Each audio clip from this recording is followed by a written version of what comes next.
ಭಾರತದ ಸಂಸತ್ ಭವನ ಅಂದ್ರೆ ಅದು ಪ್ರಜಾಪ್ರಭುತ್ವದ ದೇಗುಲ. ಅಂತಹ ಪವಿತ್ರ ಸದನದ ಒಳಗೆ ದೇಶದ ಪ್ರಧಾನಮಂತ್ರಿಗಳ ಮೇಲೆ ಹಲ್ಲೆ ಮಾಡಲು ಸಂಚು ರೂಪಿಸಲಾಗಿತ್ತಾ? ಹೌದು. ಈಗ ಹೊರಬಿದ್ದಿರುವ ಒಂದು ಭಯಾನಕ ಸತ್ಯ ಇಡೀ ದೇಶವನ್ನೇ ಬೆಚ್ಚಿ ಬೀಳಿಸಿದೆ. ಲೋಕಸಭೆಯ ಸಭಾಧ್ಯಕ್ಷರಾದ ಓಂ ಬಿರ್ಲಾ ಅವರು ಬಿಚ್ಚಿಟ್ಟ ಆ ಒಂದು ಸ್ಫೋಟಕ ಮಾಹಿತಿ ಈಗ ರಾಜಕೀಯ ವಲಯದಲ್ಲಿ ಸಂಚಲನವನ್ನೇ ಸೃಷ್ಟಿಸಿದೆ.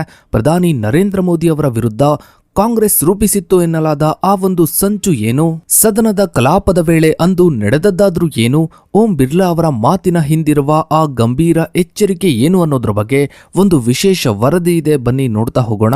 ಸ್ನೇಹಿತರೆ, ಭಾರತದ ಸಂಸದೀಯ ಪ್ರಜಾಪ್ರಭುತ್ವದ ಇತಿಹಾಸದಲ್ಲಿ 2026ರ ಬಜೆಟ್ ಅಧಿವೇಶನವು ಅತ್ಯಂತ ಕಳವಳಕಾರಿ ಮತ್ತು ಸಂಘರ್ಷಾತ್ಮಕ ಘಟ್ಟವಾಗಿ ದಾಖಲಾಗಿದೆ. ಲೋಕಸಭೆಯ ಸಭಾಧ್ಯಕ್ಷ ಓಂ ಬಿರ್ಲಾ ಅವರು ಸಂಸತ್ತಿನ ಪವಿತ್ರ ಸದನದೊಳಗೆ ಪ್ರಧಾನಿ ನರೇಂದ್ರ ಮೋದಿ ಅವರ ಮೇಲೆ ದೈಹಿಕ ಹಲ್ಲೆಯನ್ನ ನಡೆಸಲು ವಿರೋಧ ಪಕ್ಷದ ಸದಸ್ಯರು ಸಂಚು ರೂಪಿಸಿದ್ರು ಎಂಬ ಸ್ಫೋಟಕ ಮಾಹಿತಿಯನ್ನ ಬಹಿರಂಗಪಡಿಸಿರುವುದು ದೇಶದಾದ್ಯಂತ ತಲ್ಲಣವನ್ನೇ ಉಂಟು ಮಾಡಿದೆ. ಈ ಘಟನೆಯು ಕೇವಲ ರಾಜಕೀಯ ಭಿನ್ನಾಭಿಪ್ರಾಯದ ಹೊರತಾಗಿ ಸಂವಿಧಾನಿಕ ಸಂಸ್ಥೆಗಳ ಘನತೆ, ಪ್ರಧಾನಿಯವರ ಭದ್ರತೆ ಮತ್ತು ಸಂಸತ್ತಿನ ನಡವಳಿಕೆಯ ಮೌಲ್ಯಗಳ ಕುರಿತು ಗಂಭೀರ ಪ್ರಶ್ನೆಯನ್ನ ಎತ್ತಿದೆ. ಸದನದ ನಾಯಕರು ರಾಷ್ಟ್ರಪತಿಗಳ ಭಾಷಣದ ಮೇಲಿನ ವಂದನಾ ನಿರ್ಣಯಕ್ಕೆ ಉತ್ತರಿಸಬೇಕಿದ್ದ ಸಂದರ್ಭದಲ್ಲಿ ನಡೆದ ಈ ಬೆಳವಣಿಗೆಗಳು ಭಾರತೀಯ ಸಂಸತ್ತು ಹಿಂದೆಂದೂ ಕಂಡರಿಯದ ಬಿಕ್ಕಟ್ಟಿಗೆ ಸಾಕ್ಷಿಯಾಯಿತು. ಸಭಾಧ್ಯಕ್ಷರ ಈ ಹೇಳಿಕೆಯು ಕೇವಲ ಆರೋಪವಾಗಿ ಉಳಿಯದೆ ಸದನದ ಕಲಾಪಗಳನ್ನು ಮುಂದೂಡುವ ಮತ್ತು ಪ್ರಧಾನಿಯವರ ಸಾಂಪ್ರದಾಯಿಕ ಭಾಷಣವಿಲ್ಲದೆಯೇ ವಂದನಾ ನಿರ್ಣಯವನ್ನ ಅಂಗೀಕರಿಸುವ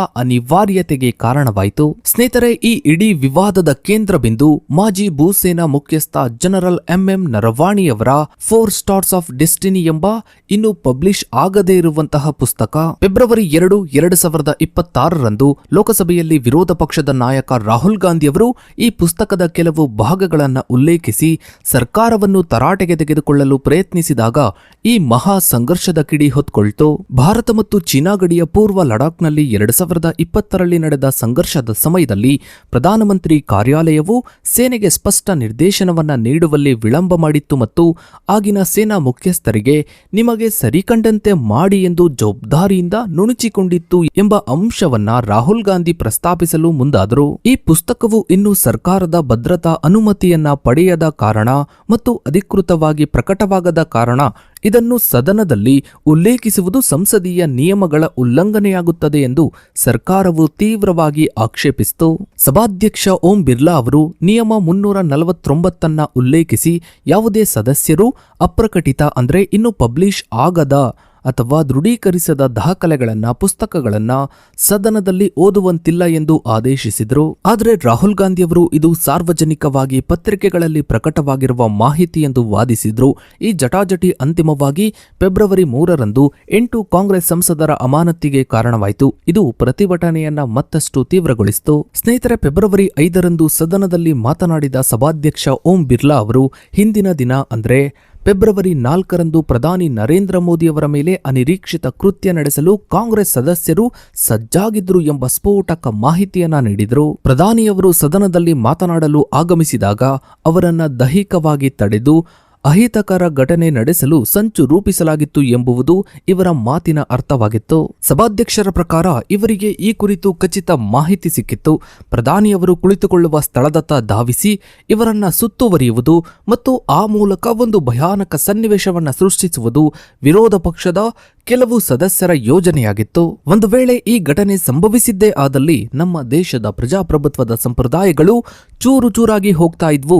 ಇಂತಹ ಬೆಳವಣಿಗೆಯನ್ನ ತಪ್ಪಿಸಲೆಂದೇ ನಾನು ಪ್ರಧಾನಿಯವರಿಗೆ ಸದನಕ್ಕೆ ಆಗಮಿಸದಂತೆ ಸ್ವತಃ ಸಲಹೆಯನ್ನ ನೀಡಿದ್ದೆ ಎಂದು ಬಿರ್ಲಾ ಸದನದಲ್ಲಿ ವಿವರಿಸಿದರು. ಈ ಯೋಜನೆಯಲ್ಲಿ ಮಹಿಳಾ ಸಂಸದೆಯರನ್ನ ಮುಂಚೂಣಿಯಲ್ಲಿ ನಿಲ್ಲಿಸುವುದು ಒಂದು ತಂತ್ರವಾಗಿತ್ತು ಎಂದು ಮೂಲಗಳು ವರದಿ ಮಾಡಿವೆ. ಪ್ರಧಾನಿಯವರ ಸುತ್ತ ಮಹಿಳಾ ಸದಸ್ಯರು ನಿಂತರೆ ಭದ್ರತಾ ಸಿಬ್ಬಂದಿ ಅಥವಾ ಬಿಜೆಪಿಯ ಪುರುಷ ಸದಸ್ಯರು ಇವರನ್ನ ತಡೆಯಲು ಹೋದಾಗ ಮಹಿಳೆಯರ ಮೇಲೆ ಹಲ್ಲೆ ಎಂಬ ಹೊಸ ವಿವಾದವನ್ನ ಸೃಷ್ಟಿಸುವುದು ಇದರ ಹಿಂದಿನ ಉದ್ದೇಶವಾಗಿತ್ತು ಎನ್ನಲಾಗಿದೆ. ಈ ಸಂಚಿನ ತೀವ್ರತೆಯನ್ನ ಅರಿತಿದ್ದ ಸಭಾಧ್ಯಕ್ಷರು ಸದನದ ಘನತೆಯನ್ನ ಕಾಪಾಡುವ ಜವಾಬ್ದಾರಿಯಿಂದ ಪ್ರಧಾನಿಯವರ ಭಾಷಣವನ್ನು ರದ್ದುಪಡಿಸುವ ಕಠಿಣ ನಿರ್ಧಾರವನ್ನ ಕೈಗೊಂಡರು. ಸಭಾಧ್ಯಕ್ಷರು ಫೆಬ್ರವರಿ 4ರ ಘಟನೆಯನ್ನ ಸಂಸತ್ತಿನ ಇತಿಹಾಸದ ಕಪ್ಪು ಚುಕ್ಕೆ ಎಂದು ಬಣ್ಣಿಸಿದ್ರು.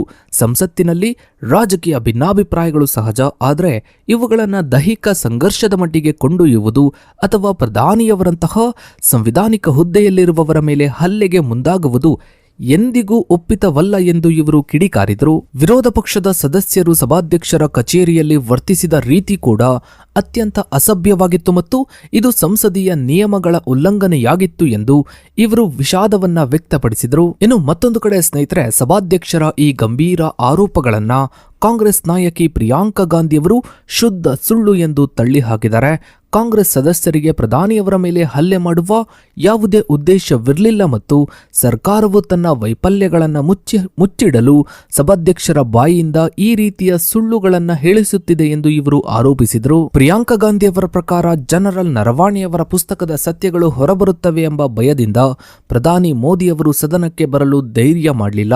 ಮೂವರು ಮಹಿಳಾ ಸಂಸದೆಯರು ಪ್ರತಿಭಟನೆ ನಡೆಸುತ್ತಿದ್ದಾರೆ ಎಂಬ ಕಾರಣಕ್ಕೆ ದೇಶದ ಪ್ರಧಾನಿ ಹೆದರಿ ಓಡಿ ಹೋಗುವುದು ಎಷ್ಟು ಸರಿ, ಇವರು ಸಭಾಧ್ಯಕ್ಷರ ಹಿಂದೆ ಅಡಗಿ ಕುಳಿತಿದ್ದಾರೆ ಎಂದು ಇವರು ವ್ಯಂಗ್ಯವಾಡಿದರು. ವಿರೋಧ ಪಕ್ಷವು ಕೇವಲ ಪ್ರಶ್ನೆಗಳನ್ನ ಕೇಳುವ ಮತ್ತು ಪ್ರತಿಭಟಿಸುವ ಹಕ್ಕನ್ನ ಹೊಂದಿದೆ.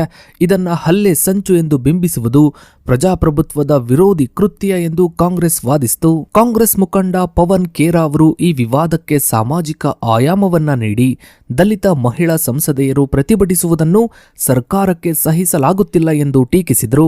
ಮಹಿಳೆಯರು ಸ್ವಾಭಾವಿಕವಾಗಿ ಹಿಂಸಾತ್ಮಕರು ಎಂದು ಬಿಂಬಿಸುವ ಮೂಲಕ ಸರ್ಕಾರವು ದೇಶದ ಮಹಿಳೆಯರಿಗೆ ಅವಮಾನ ಮಾಡುತ್ತಿದೆ ಎಂದು ಇವರು ಆಕ್ರೋಶವನ್ನ ವ್ಯಕ್ತಪಡಿಸಿದರು. ಸಂಸತ್ತಿನಲ್ಲಿ ಪ್ರಧಾನಿಯವರ ಭಾಷಣವಿಲ್ಲದೆಯೇ ರಾಷ್ಟ್ರಪತಿಗಳ ಭಾಷಣದ ಮೇಲಿನ ವಂದನಾ ನಿರ್ಣಯವನ್ನ ಅಂಗೀಕರಿಸಿದ್ದು ಕಳೆದ 22 ವರ್ಷಗಳಲ್ಲಿ ಇದೇ ಮೊದಲು.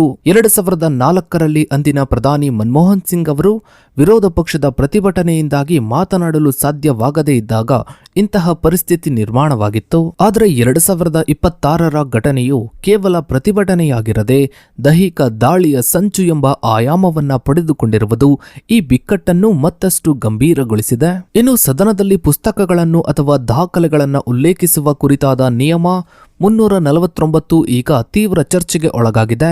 ವಿರೋಧ ಪಕ್ಷದ ನಾಯಕ ರಾಹುಲ್ ಗಾಂಧಿಯವರು ರಾಷ್ಟ್ರೀಯ ಭದ್ರತೆಗೆ ಸಂಬಂಧಿಸಿದ ವಿಷಯವನ್ನ ಪ್ರಸ್ತಾಪಿಸ್ತಾ ಇರುವಾಗ ಇವರನ್ನ ತಡೆಯುವುದು ಪ್ರಜಾಪ್ರಭುತ್ವದ ಮೇಲಿನ ದಾಳಿ ಎಂದು ಕಾಂಗ್ರೆಸ್ ಪ್ರತಿಪಾದಿಸ್ತಾ ಇದೆ.